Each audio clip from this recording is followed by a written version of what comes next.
Howard Jacobson is one of the few modern writers who are truly funny. But under the outrageous texture of his novels can be heard a sensitive concern for what it means to be in a cultural minority.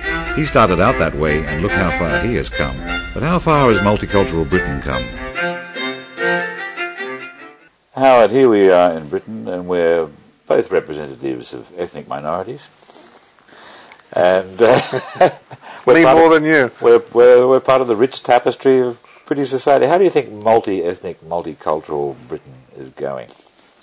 I keep finding myself saying there's no such thing as multiculturalism, and I seem to be allowed to get away with saying that. You can certainly say it here. I don't get hate. I agree with you in the sense I don't think multiculturalism is an ideology, or it shouldn't be.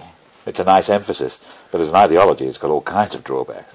Well, one of the drawbacks is there is an assumption that that all sorts of things can meet when there's nothing for them to meet around. Yeah. I think that I love talking about myself and as coming in from the margins. But if you have a margin, you've got to have a centre. I'm perfectly happy with the idea that there is I would be uncomfortable to talk about it as a host, white, Anglo-Saxon, Protestant, Catholic culture. But there is something that I feel I am to a degree excluded from, and indeed want to be excluded from, and that is a more central thing than I am, and I don't think you can have a culture unless it feels it has a middle and aspires to a middle, and those of us on the outside aspire towards a middle, even if we may disagree with the middle and want to change the middle. The trouble with a lot of accounts of multiculturalism you hear is it's a mishmash. Everything has an equal right and an equal vote, and I don't get that. It has been said that central white Anglo-Saxon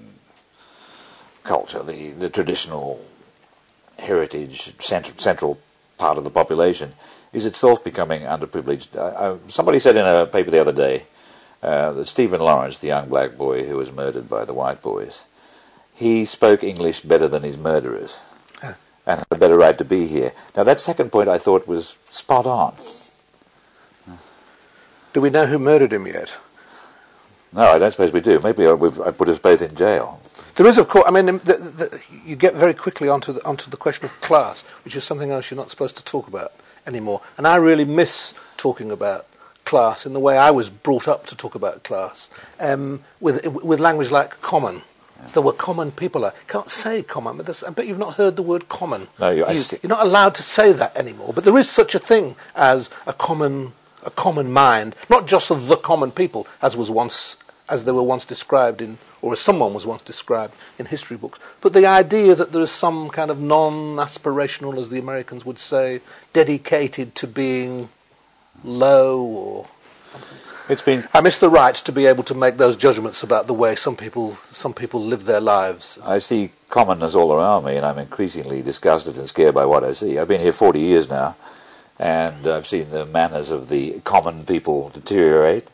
And I've seen it usefully said that there are now only two classes left in Britain. There are those who take their litter home and those who don't. And I think there's some truth to it. I saw somebody, and I'm not going to say what age or what colour or what sex, dropping litter in the street the other day, and it all came rushing back, all that. My grandma and my mother whispering and pointing to other people and saying, they're common people over there. And I wanted to do so. I thought I ought to be a mensch and have the nerve to stop that person and say, pick that up, but you don't do that because you're actually frightened you'll get beaten up. This is what can we say? We can't talk about race, and we ought to be able to talk about culture, but we can't talk about culture. And I'd like to talk about cultures. For example, there's such a thing as a Jewish cultural difference. They, which means you, are a very aspirational, striving, get-ahead people compared to, say, some other cultures. Is it still so? Was it ever so? I think it was true. I think it was true. I think it still is true. We're very frightened to acknowledge that now, and we're all frightened to acknowledge difference. I think difference is a problem, isn't it? If we acknowledge difference, there's an assumption that we are describing a superiority. Sometimes we are describing a superiority, but we can't acknowledge it. And then we get into the elitist problem. Who is one group to look down upon another group? What is one class to look down upon another class? So we affect I don't know what the word is really. We affect What's the word for when everything is the same? Multiculturalism as an ideology has the drawback, I think, that we have to behave as if all cultural groups were equal, and we have to behave as if we approve of their customs equally. And the fact is we don't, and we can't. If a certain cultural group treats its women badly, we deplore it. And if we're not allowed to say so, then we're censoring ourselves, or being censored. But there is a peculiar, I don't know whether it's as strong as a hypocrisy, but there's an awkwardness around, isn't there? Because we feel we cannot say that about another group. We feel to describe the way another, and what other groups do with their genitals, for example, is to interfere in the cultural heritage and self-respect of that group. And who are we to say anything? And yet but we will nonetheless do it about ourselves. If we think our own culture treats women, we all know that our culture treats women badly. We have heard nothing else for the last 40 years, but that our culture. And we get into this mess where we can only describe the faults of our culture, and those faults become virtues in another culture. We keep being told that we have a trouble with otherness, and that we don't, we're bad with others. I actually think we're going through a period of immense sentimentality about others, and that we like others much more than we like ourselves. I think the question came to a head over sexual treatment, or the treatment of women, say in Somalia, when some of the feminists said that women in Somalia at least knew they were women because they were having clitoridectomy imposed on them, and this showed that they were regarded as authentically as a separate sex, and the authenticity. God help us if that kind of authenticity happened to people we know. Well, we heard, and we had versions of this, didn't we, after September the 11th, when there was a lot of talk around coming from Muslim communities, or from people who believe that they are au fait with Muslim communities, Islamophiles. When we were told that the reason women dress so that there's not a part of them that's visible, that's a sign of the immense respect in which they're held in that community, and that their menfolk do not wish them to. It may very well be so, but what we know is not so. Is that if they're physically injured, then something is going wrong, something that we don't accept in our law. We also know that if respect has to go around covered up with that kind of fear, there's something wrong with the nature of that respect. But once again, we feel who are we to? We can't say that. Do you think that Islamic people watching now, and even Islamic women, would automatically assume from the way you talk that you're anti-Islam because you're Jewish? Possibly, and it's possible that I am, and I sort of accept that that it's in the nature of our long history and struggle with each other, that they are. And it might be a bit of a help if we all acknowledge that about one another, because we're going through a period now, aren't we, in which I hear every day to be critical of Israel is not, of course, to be critical of Jews. That's the great cliche. Well, of course, not to be critical. You have to be. I've suddenly started to think maybe to be critical of Israel is to be critical of Jews. I mean, it depends who's being critical of Israel. But I can think of some quarters, some actual national quarters, where criticism of Israel, it seems to me, is automatically criticism of Jews. How can it be otherwise if the country that's being critical of Israel watches dramatizations of the Protocols of Zion on television every night and reads Nazi literature? Which is actually true in some of the Arab countries, and especially the most liberal one, or theoretically the most liberal one, which is Egypt. There are Egyptian governmental publications which publish anti-Semitic articles that would be approved of by, say, the Grand Mufti of Jerusalem at the time when he was in Berlin urging Hitler to get on with it. Yes, they have in their minds a caricature of the Jew, which is no different from the caricature of the Jew that we saw in Germany 70 or 80 years ago. And maybe we should just sort of, if we can, amicably face this about one, that it's been such a long battle with one another, that we don't really like one another very much. We have to sort that out, but the fact is we don't like one another very much. Jews would willingly say that they've had a better history of treatment under Islam than they have under Christianity. But the treatment was always this reasonable treatment. It wasn't always that great, but it was mainly predicated upon Jews being an inferior people who could be called in and got rid of when necessary. What seems to be what seems to be one of the problems with Israel is that there's been a form of Jewish life has asserted itself in a way that Islamic people absolutely cannot bear.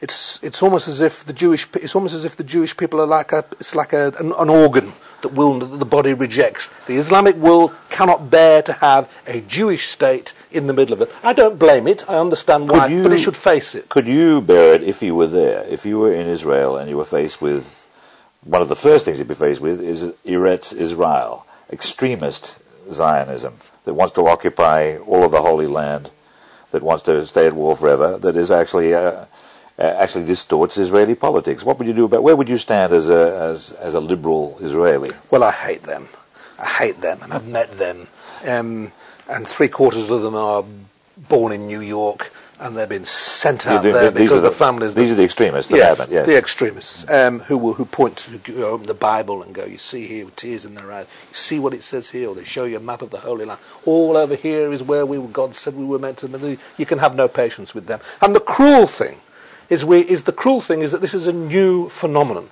that was never part of what was in the grand design of our early Zionists. They wanted to be rid of that kind of Jewish fanaticism. Many of them wanted to be rid of Jews. I mean, you can find there's something almost anti-Jewish in there were some statements that people like Weizmann made about Jewish life as we now have come to sentimentalize it again. The Polish ghetto version, or the Russian, the hysterical somersault dancing Hasidic version of Jews. Those Zionists could not bear. We wanted a secular people. We wanted Jews freed from the excesses of their superstitious lives brought upon them because of the way they were forced to live in Russia and the rest of it. And we were meant to live in great peace and harmony with our civilized Arab brothers. The Arab opinion as it is now was not part of the plot, but neither was much Jewish life as it is now part of the plot. Let's talk about Arab opinion. Suppose instead of being a liberal Israeli, I made you a liberal Arab.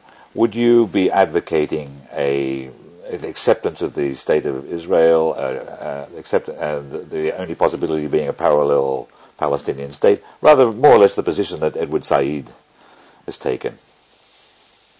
It worries me that I don't hear as many liberal Arab voices as I would like to hear. It's an unfair thing to say because I don't go out of my way to find them. I'm bound to say that Edward Said popped into my mind because nobody else did. Yes. It seems to me Edward Said's problem, he hasn't got a secular intelligentsia backing him up. It just isn't there. And the Arab nations on the whole are woefully uninformed about the history of the Middle East. That's plain. And they're living with a hope that they can't have. And it's distorted politics in the Middle East in a big way for a long time. There seems to be victim culture. Things are done to them. Nothing has been done by them. Of course, a modern Arab inherits a situation which is partly of his own making. I don't know whether things could have been, had things been done differently on either side, things could have been different now. But there was certainly the case that Jewish extremism, when it's not simply the result of American families sending their nutty kids over to Israel, is a consequence of Israeli anxiety. The thing that you never seem to hear from Arab commentators is any understanding of Israeli fear, and indeed world Jewish fear about Israel.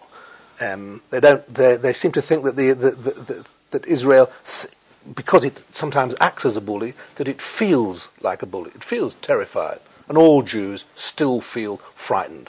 I don't know a Jew that still doesn't feel frightened. And even the Jews who are much more anxious about how Israel is comporting itself at the moment, even they are frightened for Israel. Because if Israel goes, and we all think at any time Israel could go, the Arabs might not think Israel can go unless they can blow the whole thing out of the way. But we feel Israel could go. And we feel that I speak for all Jews, and we feel that if Israel goes, we lose an essential component of our security, even if we never ever want to go there. Well, the fact is we would lose the world, because when Yasser Arafat was still at the stage when he was asking for the dissolution of the State of Israel, along with Vanessa Redgrave, what became of her? The immediate consequence would have been a second Holocaust, yes. And rather than do that, Israel would have brought the war to an end, which was within its capacity to do, and still is. Yes. And I wouldn't blame them. So the existence of the state of Israel is a sine qua non. It is a given. And I think probably recent history in the Middle East is the gradual acceptance by the Palestinian cause of that. It's only quite recently that Yasser Arafat has contemplated the existence of an Israeli state as a permanent feature. If he genuinely does. Well, I think Abba Eban, who was, I think, foreign minister of Israel, once said that Yasser Arafat is the kind of man who never misses the opportunity to miss an opportunity. And that probably happened after Oslo, and happened again the year before last. And maybe he's just the wrong man. What would you do if you were him? There's an interesting question. Because maybe he can't make peace, because he's just simply got too much pressure from his own extremists. He'll get killed. I don't see how he can make peace. I keep expecting him to be removed, if not by Israel, by his own. But there does seem to be some extraordinary quality of survival in him. Yeah. Allah given survival? Is he a holy man? Is he as corrupt as some people say? I don't know if he's... He's certainly under far greater threat from his own extremists now than he ever has been from any Jewish agency. And most cautious Israelis, as indeed most cautious Jews, do not share that belief that the sooner we get rid of him, the better. I mean, there was a little movement about that a month ago, wasn't there? 6 weeks ago, when the word was that Bush had finished. Not only had Bush finished with Arafat, but much more important, Tony Blair had finished with Arafat. At the end. But if he survived Tony Blair's impatience, I think he can survive anything. What do you think of Tony Blair's new role as world leader? My theory is that since he's the man who can put Bush's thoughts into words, he's going to be indispensable on an international level for years to come. As a translator into language that we all recognise. Yeah. The problem is going to be, and not for the first time in British history, I would have thought, that we're going to have somebody who is more respected abroad than he is at home. He is in great danger now of becoming not only a figure of fun, but a mistrusted figure. Or it might be that we just decide he looks more ignoble at home than he does away, and let's have him away a lot. But he's in a permanent honeymoon because he has no real opposition. But I thought that the second term is bringing out the reality that was there in the first. Labour probably has no real answer to the public services question.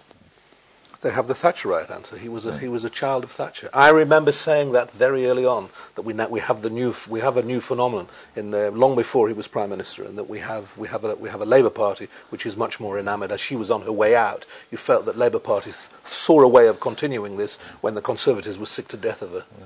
And that's what I think we actually have a continuation of Thatcherite, but of course because it can't go the whole hog, we're not getting much on either side, are we? Britain's world role might be even smaller than we think. Its world role might be last into Europe.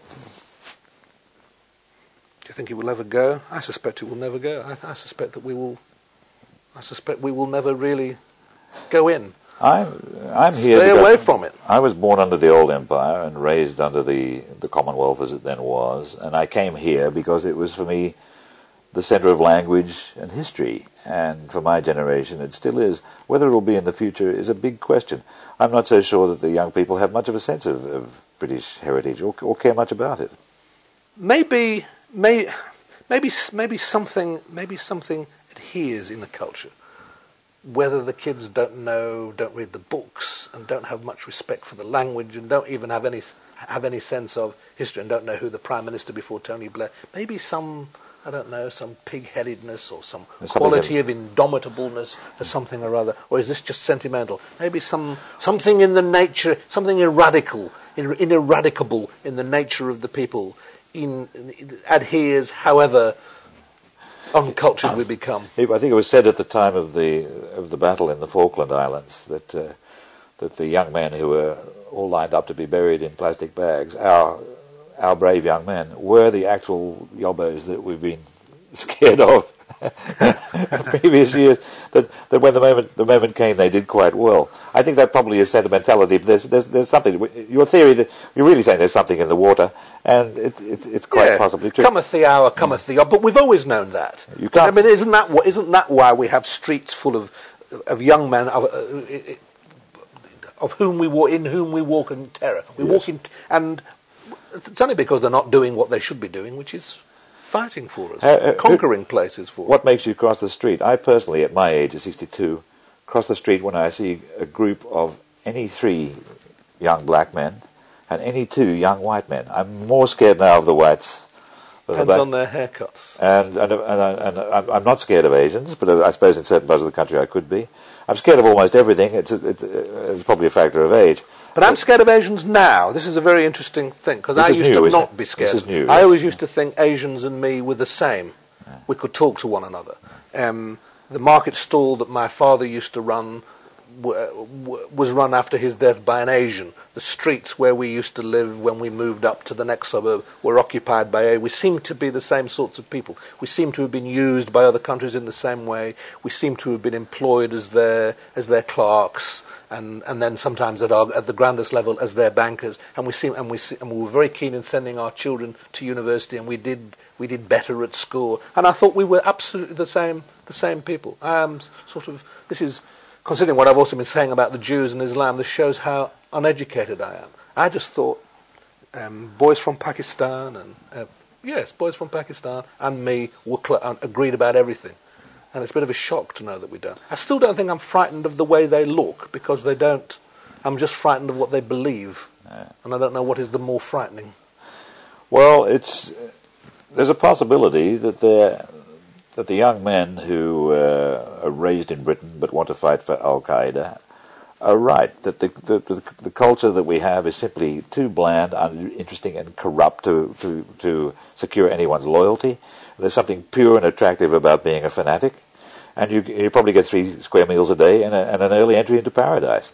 There are other things you might do, though, when you find your culture bland, besides wanting to blow it to smithereens. But that also does bring us, that returns us to the multicultural thing. Because nothing, I would have thought nothing has blown up the multicultural argument than what we have heard Pakistani kids in the north of England and in the Midlands saying, because they have not been persuaded of it at all. What they've been persuaded of is that we have no culture ourselves to offer, and if they thereby feel that they have a stronger culture than ours, more worth fighting for, something more tangible, something in which they can invest their beliefs and indeed their energies, it's hard to blame them, given that we haven't offered them anything at all except the idea that we are welcoming, except in actuality we're not that welcome.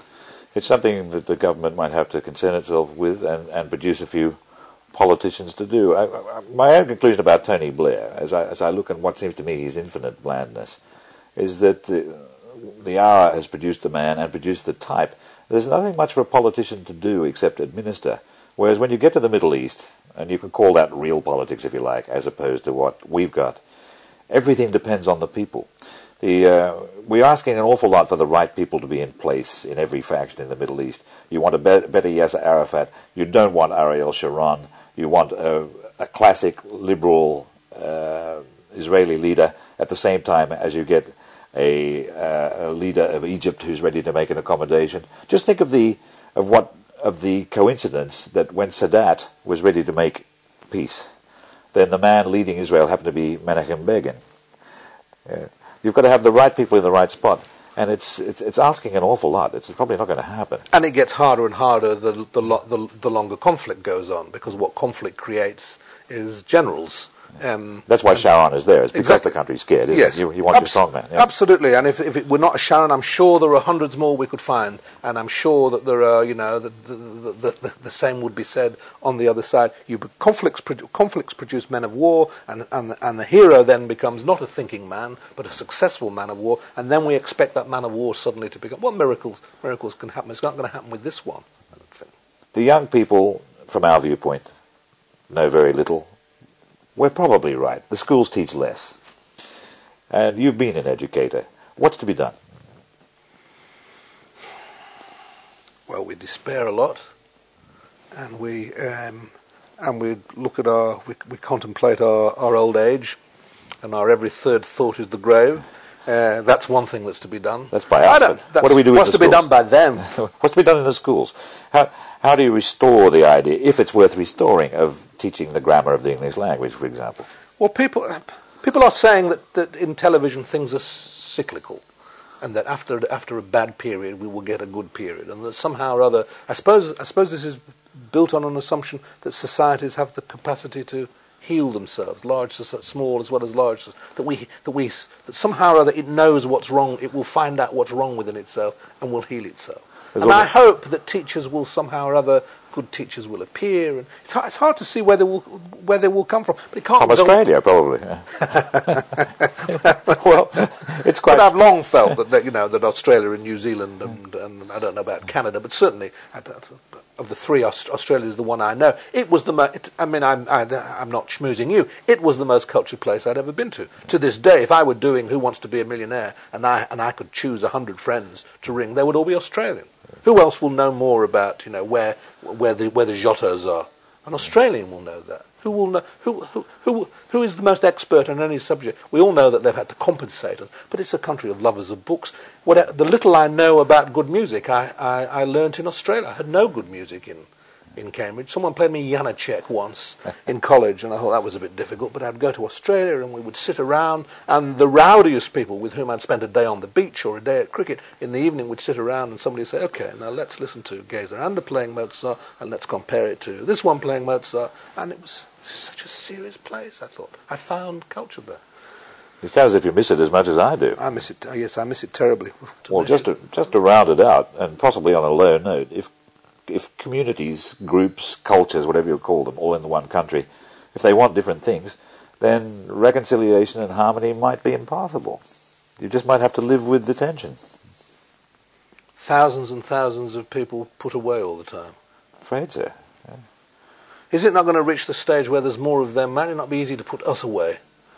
Put a few of us away. Put a few of us away in really, really comfortable detention centres and let them roam the streets. Give them, here, have you want the country, rob one another, beat one another. Some of our viewers will probably wanted to lock us up anyway, but we'll get back to that subject. For now, that's enough. Thank you very much, Howard Jacobson.